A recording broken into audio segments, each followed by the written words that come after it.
All right, here's my ARB compressor install. I set it up so that the wiring came to the outside of the vehicle and the filters on the inside.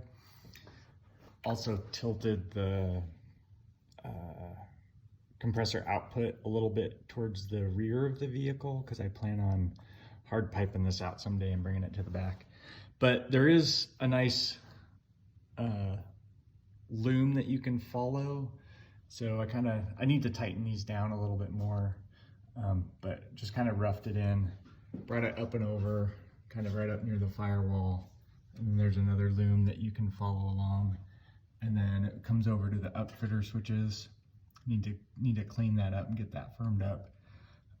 Just the one wire, the purple wire that I connected to aux6. And then the main part of the loom that comes back to the battery, I landed on the two spare terminals, on the two outside terminals with the red wires, and then over with a couple of wires also that land on the grounded side.